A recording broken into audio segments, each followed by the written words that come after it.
नमस्कार दोस्तों, आपका स्वागत है आपके अपने YouTube channel study with Jupiter में। दोस्तों, आज हम मुगल काल का भाग 2 देखेंगे। इसी के अंदर अकबर का भी ये भाग 2 होगा। जो अकबर के संबंधित जो तथ्य पिछले वीडियो में रह गए थे, वो तथ्य आज इस वीडियो में हम कवर करेंगे। इसमें अकबर के नवरत्न तथा अकबर द्वारा बनवाई गई इमारतें तथा और भी अन्य महत्वपूर्ण तथ्यों को देखेंगे। चलिए वीडियो की शुरुआत करते हैं। अकबर के नवरत्न, इसमें अकबर के नवरत्नों को देखते हैं कौन कौन से थे। बीरबल, दरबार से पूर्व इनका नाम महेशदास था। जन्म सन 1528 ईस्वी में कालपी के ब्राह्मण परिवार में हुआ था बीरबल का। इनकी उपाधि कविराज थी। नवरत्नों में सबसे बुद्धिमान बीरबल माने जाते थे। अगले हैं अबुल फजल। अबुल फजल का जन्म 1550 ईस्वी में हुआ था। इनके पिता का नाम सूफी शेख मुबारक था। अकबर के राजकवि थे इन्हें, और अकबरनामा और आईने अकबरी की ये रचना करते हैं। अगले हैं तानसेन। इनका जन्म ग्वालियर में हुआ था। तानसेन को संगीत सम्राट के नाम से भी जाना जाता है। पूर्व का नाम इनके रामतनु पांडे, इनके गुरु का नाम हरिदास तथा उपाधि इनकी कंठाभरण वाणी विलास थी। अगले हैं फैजी। यह अबुल फजल के बड़े भाई थे। इन्हें भी राजकवि का दर्जा था। इन्होंने अकबरनामा की रचना की तथा गीता, महाभारत, रामायण तक का फारसी में अनुवाद इन्होंने ही किया। ये नवरत्न आप देख सकते हैं अकबर के दरबार में अकबर के साथ बैठे हुए नवरत्न। चलिए अन्य नवरत्नों को। अगले नवरत्न है टोडर मल। इनका जन्म सीतापुर उत्तर प्रदेश में हुआ था। दीवान अशरफ के पद पर रहकर भूमि में सुधार किए। अकबर की भूमि सुधारक विभाग के प्रमुख थे। दयसाला बंदोबस्त इन्हीं के द्वारा लागू करवाया गया। अगले हैं मानसिंह, हरकाबाई का भतीजा, भगवान दास का पुत्र और राजा भारमल का पौत्र था ये। अकबर के साम्राज्य विस्तार में इसकी प्रमुख भूमिका रहती है। अगले हैं मुल्ला दो प्याजा। यह अरब के रहने वाले थे। बुद्धिमान और तार्किक व्यक्ति थे। प्याज ज्यादा अत्यधिक पसंद होने के कारण अकबर ने इन्हें मुल्ला दो प्याजा नाम दिया। अगले हैं हकीम हुकाम। रसोई घर के प्रमुख थे। अकबर के एक विश्वास पात्र ये मित्र थे। ये अकबर के निजी हकीम भी थे। और नौवें रत्न है रहीम। इनका पूरा नाम अब्दुल रहीम खाने खाना थे। ये बैरम खां के पुत्र थे। जो बैरम खां खत्म हो गए थे, पहले हमने देखा था 1560 में हज की यात्रा में भेज दिया जाता, वहीं पर ये आगे चलकर खत्म हो जाते हैं। उन्हीं का ये पुत्र होता है। कृष्ण भक्त, कवि, साहित्यकार। ये कृष्ण के भक्त हैं बहुत बड़े और कवि साहित्यकार हैं। तुर्की में लिखी तुझके बाबरी का फारसी में बाबरनामा नाम से अनुवाद किया। गुजरात विजय के बाद खाने खाना की उपाधि अकबर द्वारा इन्हें प्रदान की जाती है। चलिए अब जो अकबर से संबंधित इमारतों को देख लेते हैं कौन कौन से निर्माण कार्य अकबर ने। अकबर के निर्माण कार्य, पहला है हुमायूं का मकबरा।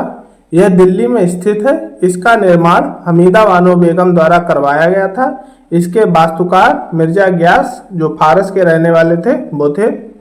भारतीय वास्तुकला में फारसी आदर्श का मेल, इसमें हिंदू वास्तुकला में पंचरथ की रचना का प्रभाव। पहली बार यह मकबरा किसी बजर के टुकड़े पर ना होकर 4 भाग में बना, जो चारों तरफ 4 नहरें निकलवाएंगी। इसके चारों तरफ 4 नहरें निकलवाएंगी थी। अकबर के ग्रहणशील स्वभाव के कारण फारसी, बौद्ध, हिंदू वास्तुकला का इसमें मेल देखने को मिलता है। अगला है आगरा का लाल किला। यह लाल रंग के पत्थर से निर्मित है। इसमें स्थित जहांगीर का महल ग्वालियर के मान सिंह के महल की नकल है। जो इसमें जहांगीर का महल है ना, वो ग्वालियर के जो मान सिंह है उनके महल की ये नकल है। ये आप चित्र में देख सकते हैं। ये लाल किला है आगरा का। अगला है फतेहपुर सीकरी तथा आगरा में जो निर्माण कार्य होते हैं उनको देख लेते हैं। गुजरात विजय की स्मृति में फतेहपुर के निर्माण कार्य किए गए। इसमें कुछ प्रमुख महल निम्न है। चलिए अब इसके फतेहपुर सीकरी के प्रमुख महलों को देखते हैं। दीवान ए आम, बादशाह का सिंहासन यहाँ है दीवान ए आम में। ये आप चित्र में देख सकते हैं। यह है दीवाने आम। अगला है दीवाने खास, दरबारियों के साथ विचार विमर्श। इसमें दरबारियों के साथ विचार विमर्श किया जाता था दीवाने खास में। अगला है पंचमहल, इसे हवा महल भी कहते हैं। इसकी प्रेरणा नालंदा के बौद्ध विहार से ली गई है। ये पंचमहल आप देख सकते हैं, ये नालंदा के बौद्ध विहार से इसकी प्रेरणा ली गई है। अगला जोधाबाई का महल, यहाँ का सबसे बड़ा महल है ये। अगला है बीरबल का महल, हिंदू शैली पर बना ये महल है। अगला है बुलंद दरवाजा, 1596 ईस्वी में दक्षिण विजय की स्मृति में इसे बनवाया गया था। लाहौर का किला, 1585 में लाहौर की राजधानी बनने का इसका निर्माण हुआ। जो राजधानी लाहौर बनाई जाती है उसके उपलक्ष्य में इसे बनवाया जाता है। इलाहाबाद का किला, यह इलाहाबाद में स्थित है। जो इलाहाबाद का किला है वो इलाहाबाद में जो संगम की नदियां हैं वो उसी के किनारे ये स्थित है। चलिए अब इनको चित्र के माध्यम से एक बार देख लेते हैं कौन कौन से किस तरीके से दिखते हैं। जो बनवाई गई इमारतें हैं वो किस तरीके की हैं। यह है दीवाने आम, देख सकते हैं आप चित्र में। अगला है दीवाने खास, ये रहा। अगला है ये पंचमहल। इसके बाद आगे और देखते हैं। ये आप देख सकते हैं, ये जोधाबाई का महल है। ये आप देख सकते हैं जोधाबाई का महल। ये है बीरबल का महल। इसके बाद ये है बुलंद दरवाजा। इसके बाद ये है लाहौर का किला, जो लाहौर में बनवाया गया था, लाहौर में राजधानी परिवर्तन के लिए कुछ समय के लिए। यह है इलाहाबाद का किला, नदी के किनारे आपको दिख रहा होगा, ये इलाहाबाद का किला है। अगला है हुमायूं का मकबरा, जो सबसे पहले देखा था, ये हुमायूं का मकबरा है। ये इमारतें हैं अकबर के काल की जो बनवाई गई थी। अब अकबर से जुड़ी कुछ महत्वपूर्ण तिथियों को देख लेते हैं जो अकबर से संबंधित है। चलिए देखते हैं आगे। अकबर से जुड़ी महत्वपूर्ण तिथियां, 1542 ईस्वी में अकबर का जन्म होता है। 1556 ईस्वी में अकबर का राज्याभिषेक, पानीपत का द्वितीय युद्ध। 1560 ईस्वी में बैरम खां को मक्का भेजना, पेटीकोट शासन का प्रारंभ। जैसे चला जाते हैं बैरम खां, उसके बाद पेटीकोट शासन का प्रारंभ हो जाता है। अगला 1561 ईस्वी में बैरम खां की रास्ते में मृत्यु, मालवा अभियान करते हैं अकबर। 1562 ईस्वी में दास प्रथा का अंत होता है, आमेर अभियान होता है, हरकाबाई से विवाह होता है, या जोधाबाई या हरकाबाई कुछ भी कहें, उनसे विवाह होता है। चुनार का अभियान होता है, आदम खां को फांसी या मृत्युदंड दिया जाता है। 1563 ईस्वी में तीर्थ यात्रा कर समाप्त कर दिया जाता है। 1564 ईस्वी में जजिया कर समाप्त, पेटीकोट शासन का अंत और गोंडवाना अभियान ये किए जाते हैं प्रमुख। 1568 ईस्वी में मेवाड़ अभियान किया जाता है। 1571 ईस्वी में फतेहपुर सीकरी की स्थापना होती है। 1573 ईस्वी में गुजरात अभियान, फतेहपुर सीकरी को राजधानी बनाया जाता है। 1574 ईस्वी में सार्वजनिक रिकॉर्ड कार्यालय की स्थापना की जाती है। 1575 ईस्वी में इबादत खाना की स्थापना, मनसबदारी प्रथा का प्रारंभ। ये आप देख सकते हैं चित्र में, इबादत खाना ये रहा। इसी समय 1575 में इबादत खाना भी बनता है और मनसबदारी प्रथा भी शुरू होती है। जो मनसबदारी इनकी प्रमुख एक विशेषता थी। अगर आपने वो वीडियो पिछले वीडियो में नहीं देखा है तो पिछले प्ले लिस्ट में जाके वो वीडियो जरूर देखें, तो आप मनसबदारी प्रथा के बारे में ज़्यादा समझ पाएंगे। चलिए अन्य तिथियों को भी। अकबर से जुड़ी महत्वपूर्ण तिथियां, 1542 ईस्वी में अकबर का जन्म होता है। 1556 ईस्वी में अकबर का राज्याभिषेक, पानीपत का द्वितीय युद्ध। 1560 ईस्वी में बैरम खां को मक्का भेजना, पेटीकोट शासन का प्रारंभ। जैसे चला जाते हैं बैरम खां, उसके बाद पेटीकोट शासन का प्रारंभ हो जाता है। अगला 1561 ईस्वी में बैरम खां की रास्ते में मृत्यु, मालवा अभियान करते हैं अकबर। 1562 ईस्वी में दास प्रथा का अंत होता है, आमेर अभियान होता है, हरकाबाई से विवाह होता है, या जोधाबाई या हरकाबाई कुछ भी कहें, उनसे विवाह होता है। चुनार का अभियान होता है, आदम खां को फांसी या मृत्युदंड दिया जाता है। 1563 ईस्वी में तीर्थ यात्रा कर समाप्त कर दिया जाता है। 1564 ईस्वी में जजिया कर समाप्त, पेटीकोट शासन का अंत और गोंडवाना अभियान ये किए जाते हैं प्रमुख। 1568 ईस्वी में मेवाड़ अभियान किया जाता है। 1571 ईस्वी में फतेहपुर सीकरी की स्थापना होती है। 1573 ईस्वी में गुजरात अभियान फतेहपुर सीकरी को राजधानी बनाया जाता है। 1574 ईस्वी में सार्वजनिक रिकॉर्ड कार्यालय की स्थापना की जाती है। 1575 ईस्वी में इबादत खाना की स्थापना, मनसबदारी प्रथा का प्रारंभ। ये आप देख सकते हैं चित्र में, इबादत खाना ये रहा। इसी समय 1575 में इबादत खाना भी बनता है और मनसबदारी प्रथा भी शुरू होती है। जो मनसबदारी इनकी प्रमुख एक विशेषता थी। अगर आपने वो वीडियो पिछले वीडियो में नहीं देखा है तो पिछले प्ले लिस्ट में जाके वो वीडियो जरूर देखें, तो आप मनसबदारी प्रथा के बारे में ज़्यादा समझ पाएंगे। चलिए अन्य अगला है 1576 ईस्वी में हल्दी घाटी का युद्ध होता है। महाराणा प्रताप के साथ में हल्दी घाटी का युद्ध होता है, देख सकते हैं आप। ये 1576 ईस्वी में होता है हल्दी घाटी का युद्ध। इसके बाद 1578 ईस्वी में इबादत खाना सभी धर्मों के लिए खुल जाता है। 1579 ईस्वी में मजहर की घोषणा, मजहर के बारे में पिछले वीडियो में बताया था। अब अकबर को भी धार्मिक मामलों में हस्तक्षेप करने का अधिकार हो जाता है।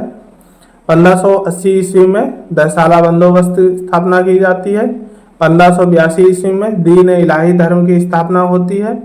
1583 ईस्वी में इलाही संबत अकबर निकालता है, अपना जो संबत है इलाही संबत उसकी स्थापना करता है। 1591 ईस्वी में खानदेश पर आक्रमण होता है। 1599 ईस्वी में दौलताबाद पर आक्रमण करता है। 1600 ईस्वी में अहमदनगर पर आक्रमण करता है। 1601 ईस्वी में अकबर का यह अंतिम अभियान असीरगढ़ किले को जीत लेता है। 1602 ईस्वी में सलीम द्वारा अबुल फजल की हत्या करवा दी जाती है। 1605 ईस्वी में अकबर की मृत्यु हो जाती है। ये अकबर से जुड़ी कुछ महत्वपूर्ण तिथियां थी। अब अकबर से जुड़े कुछ महत्वपूर्ण तथ्यों को भी देख लेते हैं। चलिए आगे बढ़ते हैं। अन्य महत्वपूर्ण तथ्य, दबिस्तान ए मजाहिब पुस्तक की रचना मोहसिन फानी ने की, जिसमें दीन इलाही धर्म की चर्चा होती है। जो दबिस्तान ए मजाहिब पुस्तक है ना, मोहसिन फानी द्वारा लिखी गई, इसमें दीन इलाही धर्म की चर्चा होती है। दीन इलाही धर्म का प्रधान पुरोहित स्वयं अकबर था। दीन इलाही स्वीकार करने वाला प्रथम हिंदू बीरबल था। अकबर ने बीरबल को कविप्रिय और नरहरि को महापात्र की उपाधि प्रदान की थी। यूसुफजाई कबीले के विद्रोह को दबाने के दौरान बीरबल की मृत्यु हो जाती है। जो यूसुफजाई कबीला है ना, पिछले वीडियो में हमने देखा था, आप कमेंट में बताएं यूसुफजाई कबीले से और किसका युद्ध होता है, कमेंट में जरूर बताएं। वही यूसुफजाई कबीला है, उसी के अकबर के समय में भी विद्रोह करते हैं, तो बीरबल इसे दबाने जाते हैं, उसी में बीरबल की मृत्यु हो जाती है। अकबर के समय के कवि गायक तानसेन, सूरदास, तुलसीदास, बाज बहादुर, राम बहादुर, हरिदास और बैजू बावरा, ये अकबर के समकालीन जो कवि गायक थे। अकबर के पुत्र मुराद की मृत्यु अत्यधिक शराब पीने से हुई थी। हमने पीछे देखा था अकबर के दो पुत्र को मृत्यु हो जाती है, दानियाल और मुराद। तो इसमें एक जो मुराद होता है उसकी मृत्यु शराब पीने के कारण हो जाती है। दिल्ली में महाम अनगा द्वारा निर्मित शिक्षा केंद्र मदरसा ए बेगम कहलाता था। अकबर का प्रथम विवाह हिंदाल की पुत्री रुकैया बेगम से हुआ था। हमने पिछले भी जब हुमायूं वाला वीडियो पढ़ाया था उसमें हिंदाल की चर्चा की थी। कमेंट में आप बताएं अकबर का हिंदाल से क्या रिश्ता था, जिसके कारण इसकी शादी रुकैया बेगम के साथ होती है, तथा अकबर और हिंदाल का आपस में क्या रिश्ता था। अकबर के द्वारा प्रसिद्ध जो अकबर के दरबार में प्रसिद्ध चित्रकार थे दसवंत, बसावन और अब्दुल समद, ये तीन प्रसिद्ध चित्रकार थे।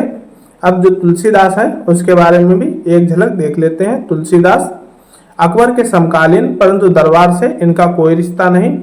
अकबर के समकालीन जरूर थे पर अकबर के दरबार से इनका कोई लेना देना नहीं था। अब्दुल रहीम से पत्र व्यवहार, जो अब्दुल रहीम खाना है ना, उनसे इनका पत्र व्यवहार होता है, क्योंकि वो भी एक कृष्ण भक्त होते हैं और बहुत बड़े गायक कवि होते हैं, और तुलसीदास भी होते हैं कवि एक, तो ये आपस में इनका पत्र व्यवहार भी चलता है। रामचरितमानस को गियर्सन ने हिंदुओं का बाइबल कहा है। जो तुलसीदास ने रामचरितमानस की रचना की है ना, तो गियर्सन है ना, वो हिंदुओं का बाइबल इसे कहता है। ये तुलसीदास और अकबर रहे, इनका आपस में कोई दरबारी रिश्ता नहीं था। चलिए और अन्य महत्वपूर्ण तथ्यों को अकबर के समकालीन सूफी संत शेख सलीम चिश्ती थे। जो अकबर के समकालीन शेख सलीम चिश्ती होते हैं, जिनके ही आशीर्वाद से सलीम जो अकबर का बेटा होता है उसकी उत्पत्ति होती है, वही शेख सलीम चिश्ती हैं। अकबर ने फतेहपुर सीकरी में जुम्मा मस्जिद के बगल में शेख सलीम चिश्ती के लिए सफ़ेद संगमरमर का मकबरा बनवाया। अकबर अक्सर नगाड़ा, जो वाद्यंत्र नगाड़ा है ना, उसको सुनता और बजाता था। राल्फ फिंच का कथन है, आगरा और फतेहपुर सीकरी दोनों लंदन से बड़े हैं। जो राल्फ फिंच है वो आगरा और फतेहपुर के बारे में कहते हैं, ये दोनों ही लंदन से बड़े शहर हैं।